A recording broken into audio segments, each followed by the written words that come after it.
Was really good. It's your boy CJ Goodfellow. We back with the boxing clinic. Y'all know what it is, and we just did the immediate reaction video to Sadam Ali defeating Miguel Cotto. Check that out. Last video in the archives. We might get on the boxing roll early this morning. Probably shortly, about an hour. I'll drop some more boxing videos to hold y'all. But you know, what's next for Sadam Ali? You know, that's what I'm asking. Should he stay at 154? Should he move back down to 147? And I think the answer is simply put, he should stay at 154 pounds. And just continue to defend the 154-pound WBO championship. I think it's as simple as that. He's not obligated to face any other champions. I must say that he don't have to be rushed in that. They may start barking his name out. He ain't got to hear him. You know, he can continue to do what Miguel Cotto and Canelo Alvarez did with Golden Boy for years.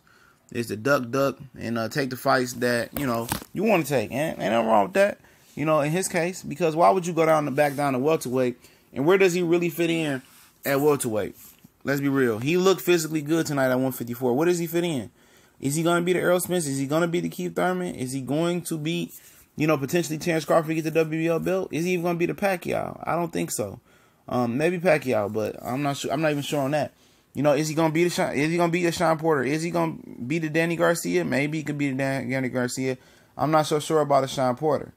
You know, is he gonna be some of those second tier type welterweights? Maybe some of them, but come on, he lost to Jesse Vargas. You know, no pun intended. Jesse Vargas is a solid fighter, but come on, you know, Jesse Vargas is barely in a lot of people's top 10 as a welterweight. So you know, why wouldn't you stay at 154 where you could potentially fight Lima Beefy Smith? You could outbox. He might be bigger than you, but you got outbox him. You know, if you you continue to mature and your game can become well-rounded and continue to improve like he did tonight, because he lost to Vargas a while back, and I think he had 2 fights after that, or how many fights after that, and he got over that loss. Like he improved, he started to plant a little bit more, he started to move a little bit less, and the next step for him is being able to become a pocket fighter, and that's going to be a complete the circle for him as a boxer and go to the body a little bit more. What I mean being a pocket fighter is to be able to sit there with your feet planted, and he has the ability to do that. He did tonight. Make people miss, turn them around, box, plant your feet, get leverage on your punches. Obviously, he's a magnificent puncher. He goes down to 147. He's going to be a magnificent puncher if he can bring that game plan he brought tonight and improve on it, which is be more stationary, sit on your punches, and get respect and continue to use your fast, twitchy, athletic ability to make and hit and not get hit. You know, I mean, hit and not get hit. Yeah, I'm tired, but yeah, that's what he needs to do. You know, and continue to pivot and work. And Andre Rozier, you got to give him credit, man. He's making a statement to be one of the better trainers in the game. You know, with Danny Jacobs, with Sadam Ali. I mean, he on a little bit of road now, so you got to put some respect on his name. Like we got to put some respect on Derek James, who trains Earl Spence, Jamil Charlo, and Robert Brent. But you know, I think Ali will be better off at 154. But if he can take that game plan that he took tonight and continue to plant more and move less and become more of an aggressive fighter, but still kind of find that balance to be that defensive type fighter, I can see him competing with the best at 147, especially with the pop that he brought tonight.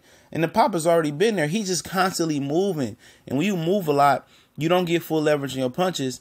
And guys are able to get a full head of steam. And when they're able to cut the ring and catch up to you when you get tired, you go down. You get knocked out. It ain't that he got the worst chin in the world. I think his chin is pretty good. It's the fact that he's draining himself by moving and losing a lot of energy in the ring. And tonight, he still moved a lot, but he sat down a lot too, and he gained Cotto respect in the middle of that ring.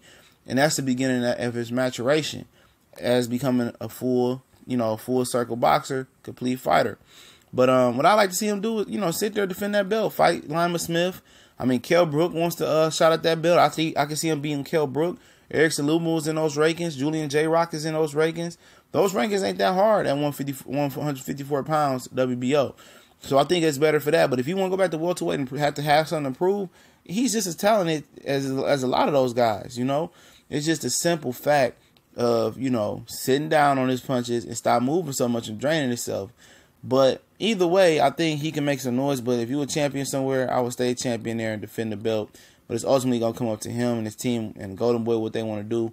For all the conspiracy theorists out there, because I know it's going to be rolling in, they probably think Cotto laid the egg on purpose so Golden Boy won't lose the belt. I don't know. You know, I think Sadam Ali always had the talent, you know, but he just put it together tonight.